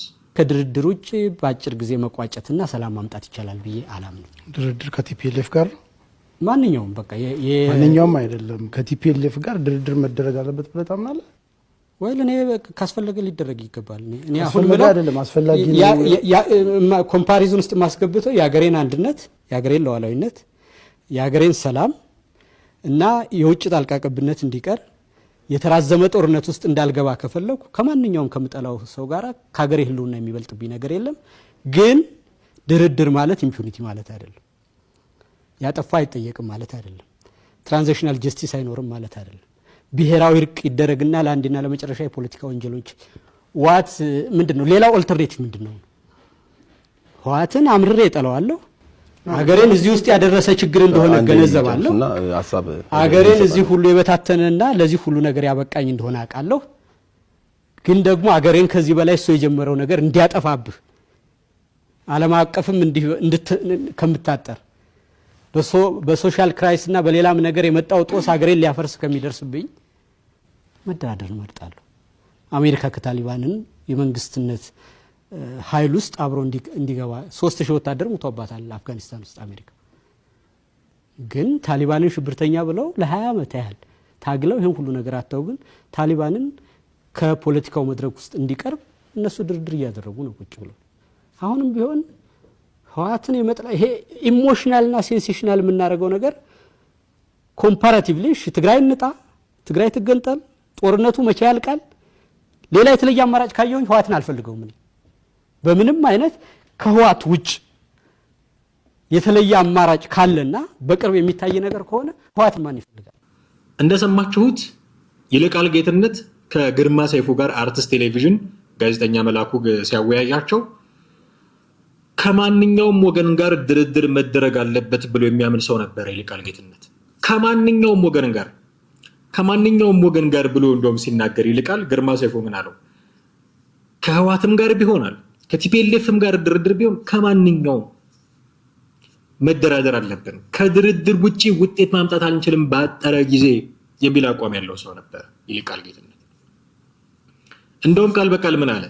ህወሓትን አልፈልግም፣ ሀገሬን ለዚህ ሁሉ ያበቃት ህወሓት ነው፣ ነገር ግን ለሀገሬ ህልውና ስል ለሀገሬ ሉዓላዊነት ስል ድርድርን እመርጣለሁ ብሎ ቃል በቃል ተናገረ። ሀገሬን የበታተነና ለዚህ ሁሉ ያበቃው ህወሓት ነው፣ ግን ሀገሬ እንዳትፈርስ ስል ድርድርን እመርጣለሁ አለ። አሁን ስለ ድርድር ያለው አቋም ኢንጂነር ይልቃል ጌትነት ምን አይነት ነው? ምንድነው የሚያስበው ስለ ድርድር ኢንጂነር ይልቃል ጌትነት? አንደራደርም፣ ጦርነቱ የህልውና ነው፣ አንደራደርም። እንግዲህ ቅድም እንዳልኳችሁ የዘመነ ካሴን አባባሎች እየወጣ በሚዲያ ጀስቲፋይ የሚያደርግ ሰው ነው። ለዛ ነው ኤርሚያስ ለገሰ ሚስተር ጀስቲፋየር ብሎ ስም ያወጣለት ብለን የለ። ከእብድ ጋር አልደራደርም ብሏል። ታስታውሳላችሁ ዘመነ ካሴ ከእብድ ጋር አልደራደርም ብሏል። ይቺን ነገር ወጥቶ በየአደባባዩ ጀስቲፋይ ለማድረግ የሚጋጋጥ ሰው ነው አሁን ይልቃል ጌትነት። የህልውና ጦርነት ስለሆነ ድርድር አያስፈልግም እያለ ከማንኛውም ወገን ጋር ድርድር መደረግ አለበት ብሎ ያምን የነበረ ሰው ለሀገሬ ህልውና ሉዓላዊነት እስከጠቀመ ድረስ ከማንም ወገን ጋር እደራደራለሁ ብሎ ያምን የነበረው ይልቃል ጌትነት አሁን ድርድር በደረሰበት የሚደርስ ሰው አይደለም። የድርድር ጊዜ አይደለም አሁን ብሎ የሚያምን ሰው ነው። ሰው እየሞተ ነው። አማራ ክልል ውስጥ ንብረት እየወደመ ነው። የተለያየ ዳሜጅ እየደረሰ ነው። ግን ስለ ድርድር ማሰብ አያስፈልግም የሚል አቋም ያለው ስለ ድርድር ስታነሱበት የሚያወጣው ሰው ሆኗል፣ የሚያዞረው ሰው ሆኗል። ይልቃል ጌትነት አምኖበት አይመስለኝም። ሚስተር ጀስቲፋየር ስለሆነ ኤርሚያስ ለገሰ የተጠቀመውን ቃል እንውሰድና ጀስቲፋይ ያደረገለት ነው ለዘመነ ካሴ። ዘመነ ካሴ ነገ ወጥቶ ከመንግስት ጋር መደራደር እንፈልጋለን ቢል ስለ ድርድር እጹብ ድንቅነት መጥቶ የሚያወራን ሰው ራሱ ይልቃል ጌትነት ነው የሚሆነው። በዚህ ደረጃ ነው ጥብቅና የሚቆሙት ለዘመነ ካሴ። በነገራችን ላይ ለፋኖ አይደለም ጥብቅና የሚቆመው ይልቃል ጌትነት። ለፋኖ ቢሆን ኖሮ እስክንድር ነጋን ያወድስ ነበረ፣ ሌሎችን ለይቶ ዘመነ ካሴ እሱ የሚመራውን አካባቢ ስለ ዘመነ ካሴ እጹብ ድንቅነት ሲያወራ ነው የምትሰሙት ይልቃል ጌትነት። ስለዚህ ድርድር ከማንኛውም ወገን ጋር ብሎ ያምን የነበረ ሰው ከቲፒኤልኤፍም ጋር ቢሆን አሁን ከቲፒኤልኤፍም ጋር ቢሆን ማለት ቲፒኤልኤፍን ምን ያህል አምረሮ እንደሚጠላው ያሳያል ማለት አገሬን ለዚህ ያበቃት እሱ ነው ብሎ ስለሚያምን ከነሱም ጋር ቢሆን መደራደር አለበት ብሎ ነው የሚያምነው። አሁንስ ድርድር በደረሰበት መድረስ የማይፈልግ ሰው ሆኗል። ስለ ቲፒኤልኤፍ እንዲህ አምርሮ ይናገር የነበረው ሰው ቲፒኤልኤፍ ሀገሬን ለዚህ አብቅቷታል ይል የነበረ ሰው አሁን ፋኖ ከቲፒኤልኤፍ ጋር መሰለፍ አለበት ብሎ የሚናገር ሰው ደግሞ ሆኗል። እንደዛ ብሎ አፈጡት የሚናገር ሰው ሆኗል። ቃል በቃል ፋኖ አሳምኖ ህወሓትን ከጎኑ ካሰለፈ ጂኒየስ ሆኗል ማለት ነው ብሏል። ይኸው ተከታትለን እንመለስ። ይሄ ነው። ስለዚህ ፋኖዎች ነው ሳጠቃለው ፋኖዎች ባሳዩት መሪነትና መታመን የትግራይንና የኤርትራን ኃይሎች አብይን ለመደምሰስ እንዲያውሉት አድርገው ከሆነ ኤክስትራኦርዲናሪ ጂኒየስ ነው ማለት ነው። በሊደርሺፕ ቶፕ ሊደርሺፕ ኳሊቲ ነው እና ይሄ ከሆነ አልገባቸውም እንጂ ከራሳቸው አልፎ ሌሎች ሁሉ የነሱን ኮዝ ደግፈው እንዲዋጉላቸው ካደረጉ እንደኒ ፋኖች ምንድናቸው እንደሚባለው መተታሞች ናቸው ሊባሉ ሁሉ የሚያሰይ ልዩ ችሎታ ነው የምልሽ። የሚያሳፍር ነገር አይደለም። እንደዛም ከሆነ ግን እነዚህ ሰዎች የሚያሳፍረውና የሚያስከብረውን አያውቁትም ጠላቶቻቸው አንፎርቹኔትሊ ኦር ፎርቹኔትሊ ከት አይደለ። ስለዚህ ይሄን ሲሉ የፋኖችን ጀግንነት እያበሰሩ እንደሆነ አራት አጓጓይ ነው የሚለው እኮ ሰው አሁን እንደዛ ከሆነ በቃ በዚህ ደረጃ ነው የኢንጂነር ይልቃል ጌትነት አቋም የሚለዋወጥ። እዛ አርቲስት ቴሌቪዥን ላይ ከግርማ ሰይፉ ጋር ባደረጉት ውይይት ሀገሬን ለዚህ ያበቃት ቲፒኤልኤፍ ነው ህወሓት ነው ብሎ አስረግጦ አስምሮ ነው የተናገረው። ማንኛውንም አይነት ኦፕሽን ከቲፒኤልኤፍ ውጪ ካለ ወስዳለሁ እያለ እየደጋገመ እየተናገረ ሪሊ መሬት ላይ ያለ እሱ ኦፕሽን እስኪባል እስኪጠየቅ ድረስ አሁንስ ፋኖ ከቲፒኤልኤፍ ጋር መስራት ከቻለ ጂኒየስ ነው፣ ቶፕ ሊደርሺፕ ነው። እንደውም በመተት ካልሆነ ይሄ ነገር አይሳካም ለሚሏቸው ሰዎች መተታሞች መሆናቸውን ያሳዩበት ነው ብሎ በቃ እስከ ማድነቂያ ቃል እስኪያጣ ድረስ ነው ከቲፒኤልኤፍ ጋር መስራትን ሲያሞካሽ የነበረው። እንዲህ የሚለዋወጥ አቋም ያለው እዛው አርቲስት ቴሌቪዥን ላይ ሲናገር እንደሰማችሁት ሉዓላዊነቷን የሀገሬን ህልውና እስካስከበረ ድረስ ይላል። የሀገሬን ሉዓላዊነት አከብራለሁ አስከብራለሁ የሚል ይልቃል ጌትነት መግቢያ ላይ ጋርዣችሁ እንደሆነ በቅንጭብጭብ ከሻቢያ ጋር ሆኜ ዋጋለሁ በጀርባ ወጋለሁ መንግስትን የሚል ሰው ሆኗል። ይሄን ሁሉ የአቋም ልውውጥ ያመጣ ሰው እኔ ሊተቸኝ አይችልም፣ እሱ ነበረ መተቸት ያለበት፣ ለምን አቋም እንደለወጠ መጠየቅ ያለበት እሱ ነው የሚለው ልደቱ አያሌው። በዚህ ደረጃ የሚለዋወጥ አቋም ያለው ሰው ነው ይልቃል ጌትነት። ለምንድን ነው እኔን መጥቶ የሚተቸኝ? እኔ ምንም የተለወጠ አቋም የለኝም። ከዚህ በፊት እሱ ራሱ ይዞት የነበረውን አቋም ያዝኩኝ ሰው ነኝ፣ በዛው ነው እየቀጠልኩኝ ያለሁት። ለምንድን ነው መጥቶ የሚተቸኝ? እሺ ተቸኛል። መተቸቱ ጥሩ መልካም ጥሩ እኮ ነው፣ እውነቱን ነው ልልቷ እያሉ መተቸት ያስፈልጋል። ዝም ብሎ እየተወደሱ መኖር የለም፣ መተቸት አለበት። የሆነ ሰው ሐሳቡን ይዞ አደባባይ ከወጣ መተቸት አለበት። በቃ እኔ ብቻ የምናገራችሁን ስሙ ሊል አይችልም። ለምሳሌ እኔ ይህንን ፕሮግራም እየሰራው ብዙ ጊዜ ኮሜንት ታደርጋላችሁ፣ ድጋፍ የምትሰጡ አላችሁ፣ ቅያሜ ያላችሁ የራሳችሁ ሐሳብ የምትሰጡ አላችሁ። አይ የምትደግፉኝ ብቻ ናችሁ ወዳጆቼ፣ የምትቃረኑኝ ሰዎች እናንተ የኔ ወዳጆች አይደላችሁም ልል አልችልም። እንድትቃረኑኝ እንድትተቹኝ ካልፈለኩኝ ካሜራዬን አጠፋፍቼ ቁጭ ነው ማለት አለብኝ። ወደ እናንተ መምጣት የለብኝም። ሳትፈልጉ እናንተ ጋር መጥቼ ከፍላችሁ እያያችሁኝ ለእናንተ የማይስማማ ሀሳብ እያወራው አትተቹኝ ልል አልችልም። ስለዚህ ልክ ነው ልደቱ አያሌው መተቸት አለብኝ ብሏል። ልክ ነው። ማንኛውም ሀሳብ ሲተች ነው የተለያዩ ሀሳብ ተዋጽኦ ኖሮ አንድ የተሻለ ሀሳብ ልናገኝ የምንችለው። መገደብ የለበትም። የሀሳብ የበላይነት እንዲኖር የተሻለ ሀሳብ መምጣት እንዲችል መተቻቸት በጣም ምርጡ ነገር ነው። በደንብ ያስፈልጋል። ዲስኮርስ የሀሳብ ተዋጽኦ በደንብ ያስፈልጋል።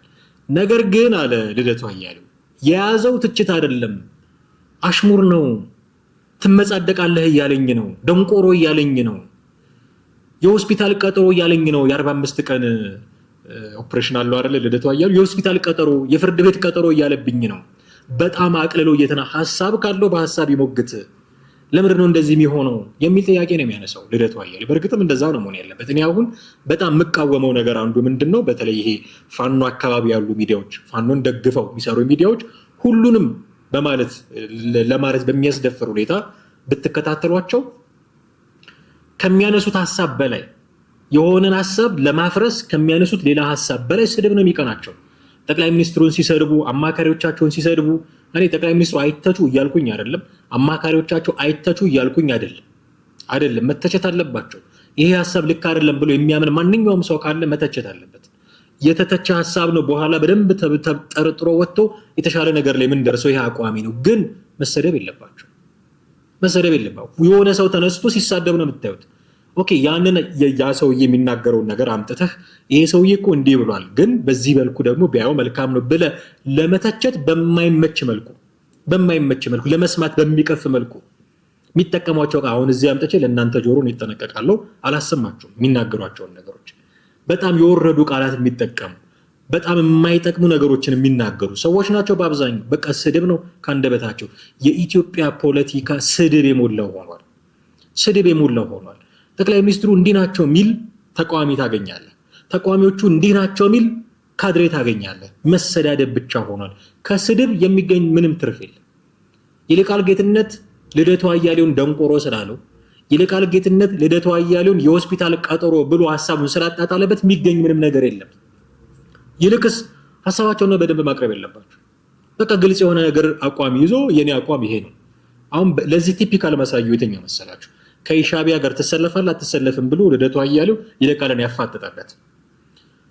መናገር አልፈለገም። ይልቃል ጌትነት ከሻዕቢያ ጎን መሰለፍ እፈልጋለሁ ብሎ መጀመሪያ መናገር አልፈለገም ነበር። በግድ ነው ጠምዞ እንዲናገር ያደረገው። መናገር አልፈለገም። ዙሪያውን ነው የሚዞረው። በቃ እንደዚህ 3 ኦፕሽኖች አስቀመጠው። ወይ ተቃዋሚ ነኝ የጦርነቱ ነው፣ ወይ የመንግስት ደጋፊ ነኝ፣ ወይ ሻዕቢያ ደጋፊ ነኝ፣ ወይ ኒውትራል ነኝ በል። በእሱን ለማብራራት የሄደበት ርቀት መቼም አይታችሁታል ብዬ አስታውሳለሁ። እሱን ለማብራራት ሄደ። መንግስት እንዲሆኑ በዚህ ገብቶ የለም ከማን ወገን ነው የምትቆመው? በቃ ቢጨንቀው መጨረሻ ላይ ማጣፊያው ሲያጥራው ነው ከጀርባ ሄጄ እወጋለሁ መንግስት ነው ያለው። አቋም ካለህ በቃ አቋምን አስቀምጠህ መናገር። ለምን የምታደብሰብሰው? መተቸትን መፍራት የለብንም ጋይስ። አሁን ይሄ አቋም የኔ ነው ብሎ የማይናገረው ወይ ደግሞ የሆነ ሰው አጠገቡ የሆነ ሀሳብን ለመተቸት ሲፈልግ ስድብ የሚቀነው መተቸትን ስለማይፈልግ። አሁን ስድብ የሚሳደብ ሰው ምኑን ትተቸዋለህ? በቃ ባለጌ ነው ብለን ዝም የምትለው። ሀሳቡን ግን ካቀረበ ሀሳቡ ከዚህ አንጻር እኮ ይሄ ያንተም ሀሳብ ልክ ላይሆን ይችላል። ደግሞ ሌላ እንደገና ካውንተር አርጊመንት ሊመጣብህ ይችላል። ይሄ ናቹራል ነው። ስለዚህ አንተም ትተቻለህ፣ ሌላውንም ትተቻለህ። በመሃል አድማጩ የጠራ ሀሳብ ያገኛል። ያቺን ሀሳብ ለሀገር ይጠቅማል ብሎ ሊወስድ ይችላል። ከስድብ ምን ይገኛል? እከሌ እንዲህ ነው ብሎ ከማብጠልጠል ምን ይገኛል? ከውሸት ምን ይገኛል? አንዳንዶቹ ደግሞ ውሸት ነው ከነጭራሹ ያልተፈጠረ ነገር። በቃ እንዴ አሁን እንደው ላለመዋሸት ብዬ ባቀርባቸው ደስ ይለኝ ነበር፣ ግን የወረዱ ናቸው። አንዳንድ ጊዜ በጣም የወረዱ ስድቦች፣ ውሸቶች በቃ የሞላው የኢትዮጵያን ፖለቲካ የሞላው እሱ። ሳይዘጋጁ ለኢንተርቪው ቀርበው ማኒፌስቶ የለንም የሚሉ ተቋሚ ፓርቲዎች እኮ አሉ ጋይስ፣ አሉ እኮ እንደዛ። እነዚህ ሰዎች አሁን መጥተው ምን ሀሳብ እንዲናገሩ ትጠብቃላችሁ? ስድብ ነው እንጂ። ስለዚህ ስድባችሁን ተው፣ ውሸታችሁን ተውና በሀሳብ ነው። የልደቱ አያሌው ጥያቄ ይሄ። ለምን ያብጠለጥለኛል? ለምን ትመጻደቃለህ ይለኛል? ለምን የሆስፒታል ቀጠሮ ይልብኛል ሀሳቤ? ለምን ደንቆሮ ብሎ ይሰድበናል? የዜግነት ፖለቲካ ነው የምንፈልገው የብሔር ፖለቲካ አንፈልግም የምንለው ስለ ሰላማዊ ትግል ስናወራ መተግበር የማይችል ብሎ ለምን ያብጠለጥልብናል? ሁለገብ የሚለውን ትግል ያብራራ እሱን። ለምንድን ነው እንደዚህ የሚሆንብን ነው በቃ ትልቁ ጥያቄ እኮ አሁን የልደቱ አያሌው። ስለዚህ በእርግጥም መሰዳደብ አግባብ አይደለም፣ ግን ሁለቱ ሰዎች በዚህ ደረጃ እንዲህ የተለያየ አቋም ላይ ሆነዋል። አሁን እኔ ማንሳት የፈለግኩት አንዱ ነገር እሺ የሰላማዊ ትግል ደጋፊ ነኝ ብሏል ልደቱ አያሌው። እንግዲህ ይልቃል ጌትነት ሁለገብ ብሏል። ግራገብን በሉት ስምም የለውም በሉት የፈለጋችሁትን በሉት። የትጥቅ ትግልን በነገራችን ላይ የፈለገው ይልቃል ጌትነት ለምንድን ነው በደንብ ሲያብራራው ነበረ። በትጥቅ ትግል ብቻ ማሸነፍ እንደማይችሉ አምኖ ነገር ግን የተደራጀ ሰራዊት ማዘጋጀት ያስፈልጋል፣ ስናሸንፍ መንግስትን የሚቆጣጠር ስለሚያስፈልግ። ስለዚህ መንግስትን የሚያሸንፉበት መንገድ የትጥቅ ትግሉ እንዳልሆነ ገብቶታል ማለት ነው። እኔ እንደዛ ነው የተረዳሁት። አይ እንደዚህ አይደለም ሐሳቤ ካለ ወጥቶ ሊናገር ይችላል፣ ግን በትጥቅ ትግል ማሸነፍ እንደማይችል አምኗል። የቴክኖሎጂም የውጊያም የበላይነት እንዳለው መንግስት አምኗል። ይሄንን መንግስት ማሸነፍ የምንችልባቸው ሌሎች ስትራቴጂዎች መቀየስ አለብን ብሎ አምኗል። ስለዚህ በነዛ በሌሎቹ ስትራቴጂዎች እንግዲህ ሁለገብ አይደለም የሚያስበው ትግል በሌሎቹ ስትራቴጂዎች ካሸነፍነው በኋላ ቫኪዩም እንዳይፈጠር ደግሞ ጠንካራ ሰራዊት ያስፈልገናል።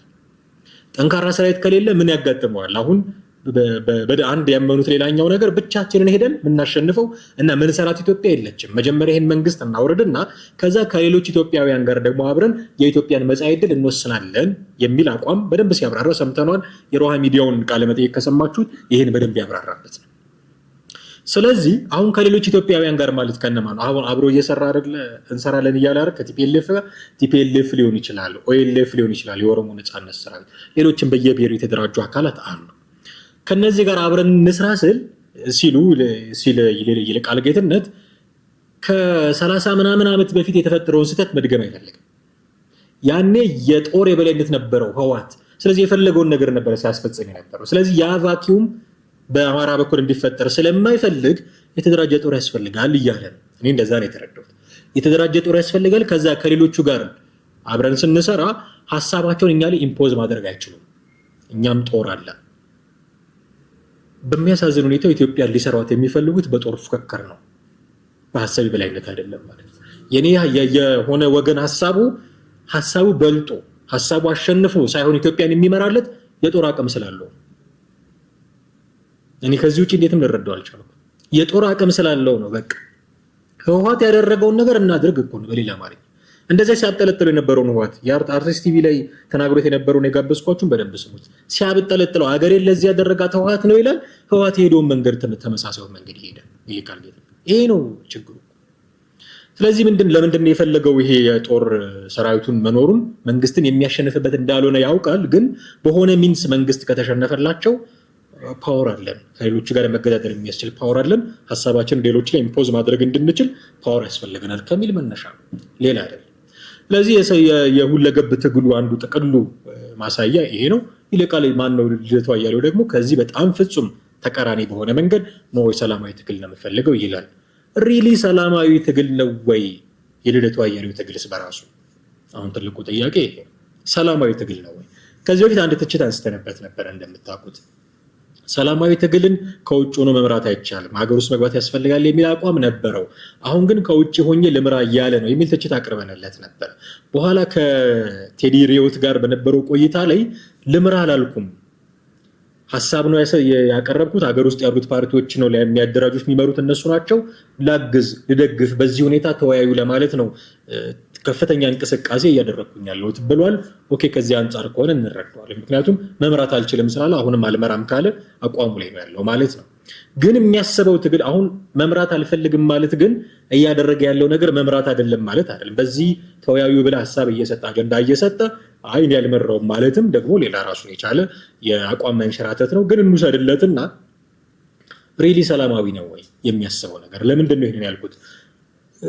እርምጃ ሊወስድ ይችላል ህዝብ እያለ ሲያስፈራራ ነበር። ባለፈው አንድ ፕሮግራም ሰርተንበታል። መንግስት እምቢ ካለ አሁን ያስቀመጧቸውን ቅድመ ሁኔታ መንግስት እንዲያርጉ ብሎ መንግስት ሊሄድበት እንደማይችል በጣም እርግጠኛ የሆኑበትን ነገር አምጥቶ በዛ እንዲሄድ ሮድማፕ ነገር አስቀምጦ እንደማይሄድ እያወቀ ግን ሸርተት ሲል መንግስት ምንድነው ህዝብ መስታወት ይስበር መንገድ መኪና ያቃጥል አይነት ስትራቴጂ ሲያስቀምጡ ነው የምታዩት። አሁን እንደዚህ አድርጉ ብሏል ልደቱ አያሌው እያልኩኝ አይደለም፣ ግን ያደርጋል ህዝብ እያለ። ስለዚህ ሰላማዊ አይደለም ማለት ነው። መስታወት መስበር ካለው መኪና ማቃጠል ካለው ሰላማዊ አይደለም። ሰላማዊ ትግል ማለት ነው በሀሳብ ነው አይደለም የምትታገለው፣ በሀሳብ ነው የምትታገለው። ወይ ፓርቲ ትመሰረታለህ፣ ወይ ሲቪክ ተቋም ትሆናለህ፣ ወይ አክቲቪስት ትሆናለህ፣ ህዝብ ታደራጃለህ። ከዛ በምርጫ እንዲጥል በምርጫ ደግሞ ተጭበርብረዋል ካልክ ሌሎች የተለያዩ አማራጮችን እየወሰድክ መንግስት ልታስጨንቅ ትችላለህ። ልክ ዘዳይ ድንጋይ አንስተህ መስታወት የሰበርክባት ቀን ሰላማዊ መሆኑ ያበቃል። መኪና ለማቃጠል ጋዝ ይዘህ የሮጥክበት ቀን ሰላማዊ መሆኑ ያበቃል። ስለዚህ ልደቱ አያሌው ራሱ የሚያስበው ሰላማዊ ትግል ሪሊ ሰላማዊ ነው ወይ የሚል ጥያቄ እንድናነሳ ያስገድደናል። አሁን ከዚህ ሁሉ ጥቅል አንድ ነገር እንውሰድ ድምዳሜ ላይ ይልቃል ጌትነትና ልደቱ አያሌው መለያየታቸው ምንድን ነው የሚጠቁመን? ልደቱ አያሌው 11 ቅድመ ሁኔታዎችን አስቀምጧል። ያ የ45 ቀን መንግስት በ45 ቀን መንግስትን ማውረድ እንችላለን ያለበትን ሀገረ ኮፒ የሚለው መጽሐፍ ላይ 11 ቅድመ ሁኔታዎችን አስቀምጧል። 11 ቅድመ ሁኔታዎች ከተሟሉ 45 ቀንም ረጅም ሊሆን ይችላል፣ እነዚህ ግን ካልተሟሉ 45 ዓመት ሊወስድብን ይችላል እያለ በደንብ ሲያብራራ ነበር። ከነዚህ ቅድመ ሁኔታዎች መካከል አንዱን እየጣሱ ነው ልደቱ አያሌውና ይልቃል ጌትነት፣ አንዱን እየጣሱ ነው። ይሄ አሁን ስክሪኑ ላይ የምታዩት ከሀገረ ካኦፒ መጽሐፍ ላይ የተወሰደ እነዚህ ናቸው። አንደኛው የጋራ አደጋን በጋራ መታገል ቅድመ ሁኔታዎች ልደቱ አያሌው ያስቀመጣቸው፣ ሁለተኛው በስልቱ አዋጭነት ላይ መተማመንን መፍጠር የሚለው እና ሶስተኛው ባለድርሻ አካላትን አስቀድሞ በብቃት ማስተባበር የሚለው፣ ሌሎች 11 የሚሆኑ እንደ አይነት ቅድመ ሁኔታዎች አሉ። ሁለተኛው ቅድመ ሁኔታ ላይ በደንብ አተኩራችሁ እዩት። ሁለተኛው ቅድመ ሁኔታ ምንድን ነው የሚለው? በስልቱ አዋጭነት ላይ መተማመን መፍጠር ይልና ከዛ ምን ይላል ሲያብራራው፣ በሰላማዊ ትግል አዋጭነት ላይ ግማሽ ልብ በመሆንና ለህዝቡ የተከፋፈለ አቋምን እያቀረቡ ለውጤት መብቃት አይቻልም። ሲቻል ሁላችንም አሊያም ዋና ዋናዎቹና አብዛኛዎቹ ተቃዋሚ ድርጅቶች በሰላማዊ የህዝብ እምቢተኝነት ትግል የሚፈልገውን ለውጥ ማምጣት እንደምንችል እርግጠኛ መሆንና ይህንን አቋም በጋራ ለህዝቡ ማቅረብ አለብን። የትጥቅ ትግል በማካሄድ ላይ የሚገኙ አማጽያንም ሰላማዊ ትግል በሚያስገኘው ውጤት የጋራ ተጠቃሚ እንጂ ተጎጂ ስለማይሆኑ ሲቻል የሰላማዊ ህዝባዊ እምቢተኝነቱን ትግል ከልብ ሊደግፉት፣ ቢያንስ ግን ከመቃወም ሊቆጠቡ ይገባል። ሁለተኛው ቅድመ ሁኔታ ይሄ ነው። ልደቱ አያሌው የጋራ መተማመን መፍጠር አለብን በስልቱ አዋጭነት ላይ ይላል። ልደቱ አያሌውና ይልቃል ጌትነት በስልቱ አዋጭነት ላይ የጋራ መተማመን የላቸውም። ሲሆን ሁላችንም ካልሆነ ዋና ዋናዎቹ ተቃዋሚዎች ይሄንን ማድረግ አለብን። በስልቱ ላይ የጋራ መተማመን መፍጠር አለብን። ዋና ዋናዎቹ ተቃዋሚዎች ነው የሚለው አይደለ? ዋና ዋናዎቹ ተቃዋሚዎች ልደቱ አያሌውና ይልቃል ጌትነት በዚህ ሀሳብ አይስማሙ። ስለዚህ ይሄ ቅድመ ሁኔታ ፌል አድርጓል ማለት ነው። ፌል አድርጓል ማለት ነው። አብረው ይሰሩ በነበሩ ሰዎች መካከል መተማመን ያልፈጠረ ቅድመ ሁኔታ 45 ቀን አስቀምጦ መንግስትን ለመገልበጥ የሚያስችል ቅድመ ሁኔታ ነው ወይ የሚል ጥያቄ እንድናነሳ ያስገድዳል። ሲሆን ብትደግፉት ይላል ደግሞ ወረድ ብሎ አይታችሁታል። የትጥቅ ትግል በማካሄድ ላይ የሚገኙ አማጽያንም ሰላማዊ ትግል በሚያስገኘው ውጤት የጋራ ተጠቃሚ እንጂ ተጎጂ ስለማይሆኑ ይላል። ሲቻል የሰላማዊ ህዝባዊ እምቢተኝነቱን ቢደግፉ ከልብ አይደግፍም። ይልቃል ጌትነት የትጥቅ ትግልን ነው የሚፈልገው። ከነዘመነ ካሴ ጋር አብሮ የተሰለፈ ነው። እነሱን በየትኛውም አማራጭ የሚደግፍ ነው። ስለዚህ ሲቻል ቢደግፉት ይላል። አይደግፍም። ቢያንስ ግን ካልደገፉት ቢያንስ ባይቃወሙት። አደባባይ ወጥቶ እየተቃወመ ነው ይልቃል ጌትነት። ባገኘው አጋጣሚ ነው የሚቃወመው። የሆስፒታል ቀጠሮ እያለ እያጣጣለ፣ ይመጻደቃሉ እያለ እያጣጣለ፣ እንዲህ የሚያስቡ ደንቆሮች ናቸው እያለ እያጣጣለ፣ ባገኘው አጋጣሚ ሁሉ ሲመጻደቅበት ነው የምታዩት። ኦኬ፣ ሁለተኛው ቅድመ ሁኔታ አልተሟላም። አሁን አንዷን ብቻ ነው አንስተን ያየነው። ከዚህ በፊት እዚሁ የአቶ ልደቱ አያሌው 45 ቀን እቅድ ቅድመ ሁኔታቸው ላይ በደንብ ሰፊ ፕሮግራም ሰርተንበታል። ላይሳኩ የሚችሉ በርካታ ቅድመ ሁኔታዎች እንዳሉ ለማስቀመጥ ሞክረናል በእኛ አረዳድ። ይሄኛው ደግሞ የበለጠ አሁን ሁለተኛው ቅድመ ሁኔታ በቃ ደግሞ የክፋቱ ክፋት ከ11 አንዱ እንኳን ባይሳካ የ45 ቀኑ እቅዳችን አይሳካም የሚል አቋምም አላቸው። ስለዚህ ይሄን አሁን በልደቱና በልደቱ አያሌውና በይልቃል ጌትነት መካከል ብቻ ያለችውን አንድ ሞመንት ወስደን ነው በሁለቱ አንድ ኬዝ በቃ አንድ ኢሹ ነች፣ የሁለቱ ኢሹ ብቻ። አሁን በልደቱና በጀዋር ብለን ስናሰፈው፣ በይልቃልና በሆነ አካል ብለን ስናሰፈው አብኖች የሀፓዎች ምናምን እያሉ በፓርቲዎች መካከል ያሉን ሰው ኢዜማና የሆነ አካል እያልን ተቃዋሚ ናቸው። ኦፍ ኮርስ አይደለ? ኢዜማና እናት ፓርቲ መካከል ልዩነት የለም። አብንና የሆነ የሀፓ ፓርቲ መካከል ልዩነት፣ ሁሉም በዚህ ስልት ይስማማሉ። ስለዚህ እንደዛ እያልን ቆረንጫፉን እያሰፋ ነው በሄድን ቁጥር ደግሞ በጣም ትልቅ ኬዎስ የሚፈጥር ጉዳይ ነው የሆነ ማለት።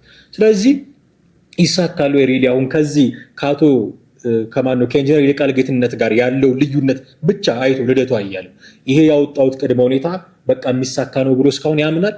በዚህ ደረጃ ተስፋ ያደርግበታል? ያወጣውን ቅድመ ሁኔታ ይሄ ሁሉ ገጽ ልቦለድ ጽፎ ነው ልቦለድ እንዳልሆነ ነው የሚሰማኝ። ከዚህ በፊት ይሄ የሀገረ ካዋፒን የሚባለውን መጽሐፍ አስመልክቶ በሰራነው ፕሮግራም ላይ ይህንን አቋሜን አንጸባርቄያለሁ። ልቦለድ ነው አለ። ግን ልቦለድ ነው ብሎ ያው ስምም ቀይሮ ምንም ቀይሮ ሀገሪቱንም ካዋፒ ብሎ ስላመጣ በዛ ደረጃ እንውሰድለትና ይህን ሁሉ ገጽ ልቦለድ ጽፎ እንደዚህ ደክሞ ያወጣው እቅዱ ይሳካልኛል ብሎ አሁንም ተስፋ ያደርግበታል? ምክንያቱም የሁለቱ የይልቃል ጌትነትና የአቶ ልደቱ አያሌው ሀሳብ እንኳን በዚህ ደረጃ በህዝባዊ እምቢተኝነት ላይ የማይስማሙ ናቸው። ስለዚህ ምንድነው ሆፕ የሚያደርገው ልደቱ አያሌው ከዚህ ቅድመ ሁኔታዎች? ምንድነው ከዚህ ንቅናቄው በደንብ እየሰራው ነው መሬት ላይ ለማውረድ ይህን ነገር እያለ እየለፋ እንደሆነ ይናገራል። ምን ሆፕ ያደርጋል? አንዷን እንኳን መዘን ስናየው በዚህ ደረጃ ልዩነት የምትፈጥረውና እያለ ሌሎቹንማ በቃ ለምሳሌ አንደኛውን ብታዩት የጋራ አደጋን በጋራ መታገል ይላል። አደጋው የጋራ ነው ብሎ የሚያምን 100 ምናምን ሚሊዮን ህዝብ አለ ብሎ ያምናል ልደቱ አያሌው? ከመንግስት ጋር የተሰለፉ በስንት ሚሊዮን የሚቆጠሩ ሰዎች የሉ? አማራ ክልል ብቻ ያለውን ነገር እንኳን ባለፈው ጎንደር ላይ የሰላም ይሻለናል የሚል ሰልፍ ሲደረግ አይቷል። ደግሞ ሰላም በሰላማዊ መንገድ ሳይሆን በጦርነት ነው የሚያስፈልገ ብለው ደግሞ ጫካ የገቡ አሉ። እዚሁ አማራ ክልል ውስጥ ኦሮሚያ ክልል ውስጥ ከመንግስት ጋር ገብቶ እጅ ሰጥቶ ይሰራል፣ ጫካ ገብቶ ይሰማራል። የጋራ አደጋ ነው ብሎ ያምናል። አማራ ክልል፣ ትግራይ ክልል፣ ኦሮሚያ ክልል ያለው ግጭት ሌሎች አካባቢዎች ላይ የጋራ አደጋ ነው ብሎ የሚያምን ብዙ ሰው አለ። በዚህ ደረጃ የሚለፋበት ጉዳይ ልደቱ አያሌው እራሱ ምን ያህል ቢያምንበት ነው የሚል ጥያቄ አብሮ ተያይዞ ማንሳት ያስፈልጋል። ግን ልደቱ አያሌውና ይልቃል ጌትነት መካከል እንዲህ አይነት በጣም ስር የሰደደ የከረረ ልዩነት ተፈጥሯል። የቅድመ ሁኔታዎቹንም ያሟላ አልመሰለኝም በዚህ ደረጃ እና ልደቱ አያሌውና ይልቃል ጌትነት መካከል ያለው አሁናዊ ሁኔታ እንዲህ ነው። የፖለቲካችን ይሄ ነው ፖለቲካችን። አብረን መስራት አለብን ምናምን የሚሉ እቅዶች ያወጣሉ፣ ግን አብረው ሲሰሩ አታያቸው። የሆነ ጊዜ በሀሳብ አብረው ነበሩ፣ አሁን ግን አብረው አይደሉም። የተቃዋሚው ጎራው ከመብዛቱ የተነሳ እንዲህ አይነት እርስ በርስ መበጣጠስም ጭምር እየገጠመው ነው። ይሄ ለመንግስት ጥሩ ነው። እነሱ ለሚቃወሙት መንግስት እንዲወርድ እንፈልጋለን ለሚሉት መንግስት ጥሩ ነው። ለሱ ፕሮፓጋንዳ ሊሰራበት ይችላል፣ ስልጣኑን ሊያራዝምበት ይችላል። ጥሩ ነው። በእነሱ መንገድ መቼም ነው የማያወርዱት።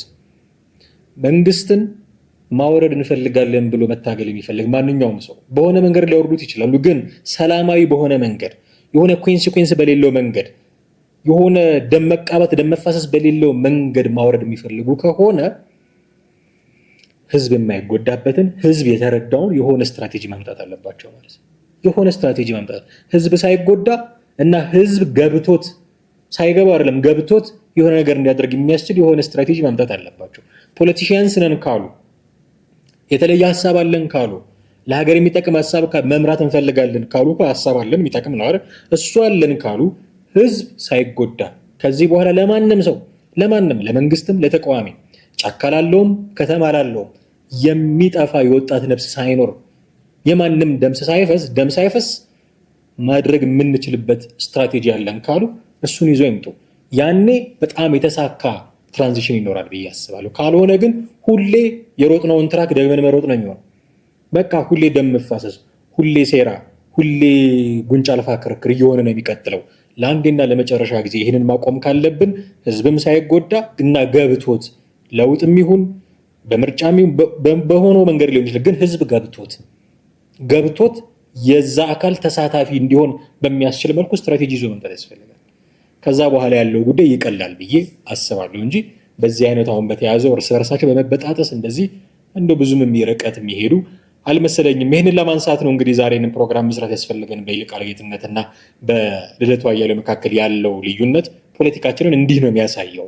አሁን ያለውን ፖለቲካ በሁለቱ መካከል ያለውን አነሳን እንጂ በሚዲያዎቹ ሆነው ቃላት የሚወራወሩት እርስ በርስ የሚጣሉት የሚናቆሩት ራሳቸው ታጣቂዎቹ መሀል ቃላት የሚሰናዘሩት ከዛም አልፎ የሚገዳደሩት በርካታ ናቸው ታውቃላችሁና ይሄ አንዱ ማሳያ ነው። የይልቃል ጌትነትና የልደቱ አያሌው በዚህ ደረጃ የተካረረ ጠብ ውስጥ መግባት አንዱ ማሳያ ነው። ይሄ ፖለቲካችንን ያሳያል ብዬ ስላሰብኩ ነው በዚህ ደረጃ ጊዜ ሰጥተን ማውራት ያስፈለገን። ውድ ቤተሰቦቻችን የዛሬው ፕሮግራማችንን እዚህ ላይ ማብቃት ይኖርብናል። አብራችሁን ስለነበራችሁ እጅግ አድርገን እናመሰግናችኋለን። ከዚህ በኋላም በሚኖሩ ፕሮግራሞቻችን ከኛ ጋር እንደምትሆኑ ተስፋ እናደርጋለን። አማሃ ደግፋ ነበርኩኝ። ጤና ይስጥልኝ።